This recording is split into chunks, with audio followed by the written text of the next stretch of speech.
আর আমার পশ্চিম বাংলায় এই নটোরিয়াস ক্রিমিনালদের সরকারটা, ওই যে নটোরিয়াস ক্রিমিনাল একটা আছে না, নটোরিয়াস ক্রিমিনাল আছে তো, জানেন তো, ও ও তো আপনার ওয়াকাফ আইনকে বাঁচানোর জন্য মহিলা নিয়েছে, ডান্স করিয়েছে সোনপুর বাজারে। ওয়াকাফের বিরুদ্ধে আন্দোলন হচ্ছে, মহিলা নিয়েছে ডান্স করাচ্ছে। ডান্স কখন করায় যতটুকু আমরা জানি, কিন্তু ওরা যখন ওদেরই দেখি, ওরা যখন খুশি থাকে। ওয়াকাফের সম্পত্তি কেড়ে নিচ্ছে, আপনি খুশিতে আছেন তাহলে? তার প্রমাণ আজকে দেখা গেল। ভাঙড়ে 3000 মানুষের নামে মিথ্যা মামলা দিয়েছে, আমার নামে 5টা মামলা দিয়েছে। ওই দিনকে আমি ভাঙড়ে ছিলাম, আমি ছিলাম শিয়ালদাতে। যাক, ওই মামলালে আমি পরোয়া করি না, কিন্তু আপনাদের ভাবতে হবে এই মমতা ব্যানার্জির আসল রূপ আমাদেরকে ধরতে পেরেছি, এর মুখ আর মুখোশ আমরা জানতে পেরেছি। এরা হয়তো এটাও হতে পারে, কি বলুন তো, ভাইপো যেভাবে দুর্নীতি করেছে, চাকরি চুরি, গরু চুরি, কয়লা চুরি, বালি চুরি, শিক্ষা চুরি, হসপিটালের মেডিসিন চুরি, এমন কোনো জায়গা নেই যে এরা দুর্নীতি করেনি। এই দুর্নীতির হাত থেকে বাঁচার জন্য হয়তো এটা হতে পারে, কি করেছে, যে তুমি বিজেপি, তোমার হাতে আমি দিয়ে দিলাম ওয়াকাফ সংশোধনী আইন, তুমি বাংলায় ইমপ্লিমেন্ট করো, আমার ভাইপো আমার দলের নেতাগুলোকে ধরে জেলে ভরবে না। এটা হতে পারে তো, কি গো? তাহলে এখন কি করতে হবে? এখন মমতা ব্যানার্জিকে দায়িত্ব নিতে হবে। এখন মমতা ব্যানার্জিকে দায়িত্ব নিতে হবে। প্রথম কথা, 5ই ডিসেম্বর লাস্ট ডেট, এটা উমিদ পোর্টালে আপলোডের। তাহলে এতদিন পরে মমতা ব্যানার্জির ঘুম ভাঙলো, টাইমকে 1 বছর বাড়াতে হবে। দ্বিতীয় কথা হচ্ছে সরলীকরণ করতে হবে। উমিদ পোর্টালে যে তথ্য চেয়েছে সেই তথ্য সহজে আপনি খুঁজে পাবেন না কাগজ থাকার পরেও, তাহলে সরলীকরণ করতে হবে। 3 নম্বর, যেটা হেবা আছে, মৌখিক দান যেটা আছে, সেটাকে এনরোল করতে হবে ওয়েস্ট বেঙ্গলে, এই ওয়াকাফ বোর্ডকে। এই দাবিটা আমাদেরকে তুলতে হবে। তাই বন্ধুগণ, যেভাবে এসআইআর নিয়ে মমতা ব্যানার্জি দলের লোকেরা বারবার নির্বাচন কমিশনে হোঁচট খেয়ে পড়ছে, স্টেট থেকে সেন্ট্রাল নির্বাচন কমিশনে গিয়ে লাফালাফি করছে ওয়াকাফের অ্যামেন্ডমেন্ট অ্যাক্টকে বাতিল করার জন্য, ওই কোনো পদ দেখেছে? ওই পদে গিয়েছে? আপনারা কি আমার কথা বুঝতে পারছেন না? না বুঝতে পারলে বলবেন, আমি অন্য টপিকে চলে যাব। আর যদি বুঝতে পারেন একটু সাড়া দেবেন, নালে ভালো লাগে না যে আমি কার সাথে কথা বলছি। সাড়া দিতে হবে না। তা আমি আপনাদের বলি, এই মমতা ব্যানার্জি কোনোদিন ওয়াকাফের পাশে থাকবে না। 2টো কারণে থাকবে না। একটা কারণ কি কারণ হতে পারে? আরএসএস এর নির্দেশ অক্ষরে অক্ষরে পালন করতে হবে মমতা ব্যানার্জিকে। আর দ্বিতীয়, মমতা ব্যানার্জির ক্যাবিনেটের মন্ত্রী, মমতা ব্যানার্জি যেখানে বসে তার পাশে যে মন্ত্রীটা বসে থাকে, আশপাশের মন্ত্রীরা ওয়াকাফ চুরি করে রেখে দিয়েছে। ক্যামেরা হচ্ছে তো নাকি? এখানে ক্যালকাটা পুলিশের লোকজন আছে, এসবির লোকজন আছে, আইবির লোকজন আছে, তারাও নোট করছে আমার বক্তব্য, আমি কি বলছি। হ্যাঁ, তাদের উদ্দেশ্যে বলছি, মিডিয়ার উদ্দেশ্যে বলছি, মমতা ব্যানার্জি ওয়াকাফ সম্পত্তি বাঁচানোর লড়াইয়ে যাবে না। কারণ ওয়াকাফ সম্পত্তি বাঁচানোর যদি সত্যিকারের অর্থে লড়াইয়ে যেত, তাহলে মমতা ব্যানার্জি আগে বলতো কাকে? একটা কে আছে গো, একটা ডক্টর আছে না, ওই হেকিম না কি বলে গো, বুঝতে পারছো কার নাম বলছি? হ্যাঁ, আরে বাবা, একটু মেডিকেলের ভাষায় কি বলে?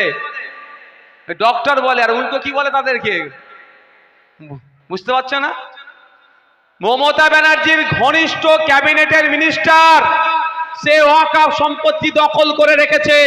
আমি এটা বিধানসভার মধ্যে বলেছিলাম যে আপনারা ওয়াকাফ সম্পত্তি বাঁচানোর গল্প বন্ধ করুন।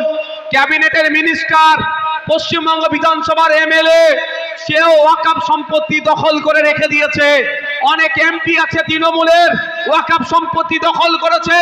অনেক কাউন্সিলর আছে, অনেক প্রধান আছে, অনেক উপপ্রধান আছে, অনেক পঞ্চায়েতের সদস্য আছে তৃণমূলের অনেক নেতারা আছে, ওয়াকাফ সম্পত্তি দখল করেছে। ওই জন্যই মমতা ব্যানার্জি ওয়াকাফ বাঁচানোর লড়াই নামবে না।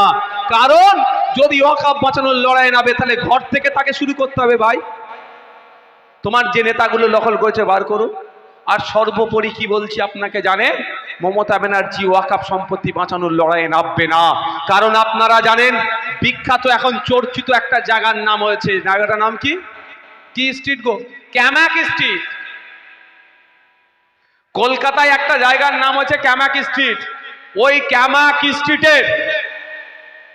ক্যামাক স্ট্রিটের তৃণমূলের যে পার্টি অফিসটা আছে, ওই পার্টি অফিসটাও ওয়াকফ সম্পত্তির ওপরে আছে। সেই জন্য মমতা ব্যানার্জি বিজেপিকে আরো সুযোগ করে দিচ্ছে, জানে যদি আগামী দিনে নওশাদরা, তাপস ব্যানার্জিরা, বিশ্বজিৎ মাইতিরা যদি ধর্মনিরপেক্ষ সরকার আসে, তাহলে কিন্তু ওই পার্টি অফিস থাকবে না, ওয়াকফ সম্পত্তিটা আবার ফিরে যাবে। সেই জন্য আগে থেকেই বাবা বিজেপি তুমি আইনের মাধ্যমে দখল করে নাও, সে সুযোগ করে দিচ্ছে। আমি এত বড় কথা বলে গেলাম, ক্যামাক স্ট্রিটের যে পার্টি অফিসটা আছে, ওই পার্টি অফিসটা হচ্ছে ওয়াকফ সম্পত্তির ওপরে আছে, তাও ইস্পাহানিদের সম্পত্তি, এটাও আমি বলে গেলাম।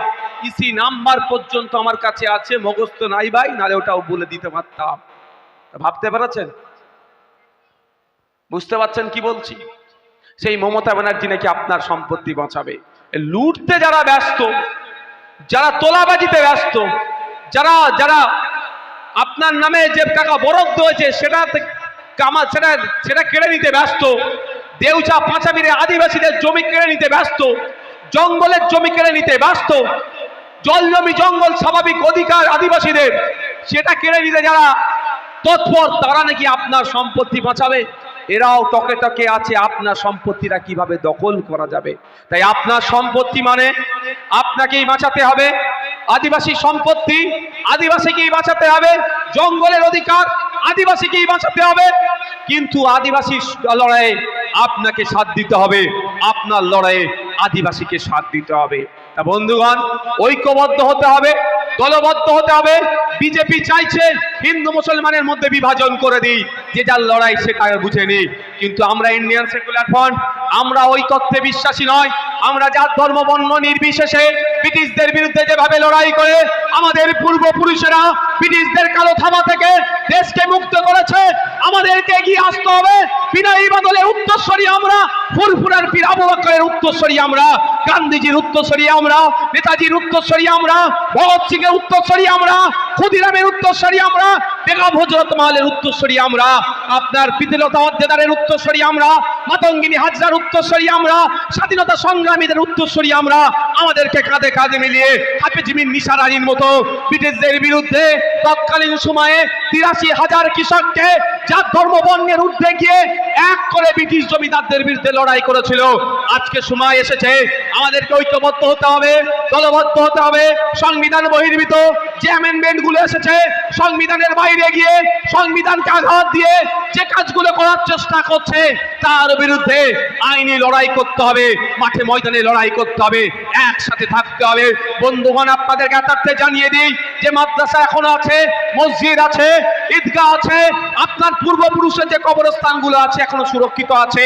কোনো মমতা ব্যানার্জির মামলা করাতে নয়, কোনো নটোরিয়াস ক্রিমিনালের মামলা করাতে নয়, কোনো অভিষেক ব্যানার্জির মামলা করাতে নয়, এই তাপস চ্যাটার্জির, নওশাদ সিদ্দিকীর মামলা করাতে এখনো আপনার সম্পত্তিগুলো সুরক্ষিত আছে। আমাদের মতো গুটি কয়েক মানুষ মামলা করে এখনো লড়াই আমরা দিচ্ছি। সম্ভবত আগামীকাল ওয়াকফের আছে মামলা আছে সুপ্রিম কোর্টে, সে লড়াই হবে, আইনি লড়াই হবে। ঠিক যেভাবে আমরা আইনের লড়াই চালিয়ে যাচ্ছি, মাঠে ময়দানে লড়াই চালিয়ে যেতে হবে। এ লড়াই বন্ধ হওয়া যতক্ষণ না পর্যন্ত অধিকার পাচ্ছি, এ লড়াই চালিয়ে যেতে হবে। ওয়াকফ অ্যামেন্ডমেন্ট অ্যাক্ট 2025 বাতিল করার লড়াই চলবে, ফরেস্ট রাইট অ্যাক্ট 2024 বাতিল করার লড়াই চলবে। এই লড়াই আমাদেরকে বন্ধ করার লড়াই নয়। যতদিন পর্যন্ত এই আইন প্রত্যাহার হচ্ছে, কে দলিত, কে আদিবাসী, কে হিন্দু, কে মুসলমান দেখার দরকার নয়। এই লড়াই আমাদেরকে চালিয়ে যেতে হবে। বন্ধুগণ, আপনারা জানেন এসআইআর করে মানুষের মধ্যে আতঙ্কের তৈরি করার চেষ্টা করেছে। আপনাদের বিধায়ক হিসাবে আমি আমার সর্বোচ্চ দিয়ে আপনাদের পাশে ছিলাম কি ছিলাম না? এটা হাত তুলে আমাকে বলুন, ছিলাম কি ছিলাম না? এটা জোরে বলুন। বিপদে আপনাদের ছেড়ে চলে গিয়েছি, বিপদে ভয় দেখিয়েছি, আতঙ্ক মুক্ত করেছি তো নাকি? আমি বলে গিয়েছিলাম প্রয়োজনে রাত জেগে ফর্ম ফিল আপ করবো, তারও ব্যবস্থা আমাদের নেতৃত্বের মাধ্যমে আমরা করে দিয়েছি। শুনে রাখুন, জেনে রাখুন আপনারা। সব কথা আমি পরে সবসময় আগে বলে দিই না। আমি বলেছি আপনাদের যে প্রয়োজনে আপনাদের জন্য আইনি লড়াই করব, মাঠে ময়দানে নেমে গণতান্ত্রিক প্রক্রিয়ায় লড়াই করব, এ কথা বলেছি। আপনি খোঁজ নিয়ে দেখুন, সুপ্রিম কোর্টের ওয়েবসাইট খুলুন, এসআইআর কে নিয়ে আপনাদের হয়ে এই তাপস চ্যাটার্জি, নওশাদ সিদ্দিকী খাম চিহ্ন সুপ্রিম কোর্টে অলরেডি মামলা করে দিয়েছে। নটোরিয়াস ক্রিমিনাল কি করেছে? নটোরিয়াস ক্রিমিনালটা কি করেছে জিজ্ঞাসা করতে হবে গণতান্ত্রিক প্রক্রিয়াতে। আর এই নটোরিয়াস ক্রিমিনালকে যারা ভোট লুট করে জিতিয়েছে আপনাদের এমপি, তিনি কদিন আগে একটা বক্তব্য শুনছিলাম, এই করলে সেই করলে মমতা ব্যানার্জি বাঁচাবে, নওশাদ কি বাঁচাতে পারবে? আমার ভাই, বাঁচাবার ক্ষমতা সৃষ্টিকর্তার হাতে, আমার হাতে নাই। আমি বাঁচাবার ক্ষমতা আমার হাতে নাই, সৃষ্টিকর্তার হাতে। এটা আমার ইমান, আমার বিশ্বাস, আমার একে। কিন্তু কিভাবে গেলে বাঁচতে হবে তার রাস্তাটা আমি জানি। তো ওই যিনি এমপি ভদ্র মহিলা এসে বড় বড় ডায়লগ দিয়ে গিয়েছিল, এসআইআর এ যখন আপনারা আতঙ্কিত, ভাঙড়ের মানুষ যখন আতঙ্কিত, একদিনের জন্য এসে অন্তত বলেছে এসআইআর নিয়ে ভয় পাবেন না, আমি মামলা করছি, বলেছে। তাহলে দ্বিচারিতা কে করছে বুঝতে পারছেন? আমি আপনাদের বলে যাই, আমার ফাইল নাম্বার পর্যন্ত, ডায়েরি নাম্বার পর্যন্ত সুপ্রিম কোর্টে হয়ে গেছে। আমি সুপ্রিম কোর্টে আমি মানে ইন্ডিয়ান সেকুলার ফ্রন্ট, আমি মানে কে? মালিক বাবু, আমি মানে তাপস দা, আমি মানে একাজুল, আমি মানে কারা? আমরা, আমাদের পার্টির যে একটা সামান্য মেম্বার সেও, আর পার্টির চেয়ারম্যান, আমি মানে আমরা। কোথায় গিয়েছি জোরে বলে? সুপ্রিম কোর্টে এসআইআর নিয়ে অলরেডি মামলা ঠুকে দিয়েছি, আমি মামলা ঠুকে দিয়েছি। এবার কেউ বলতে পারে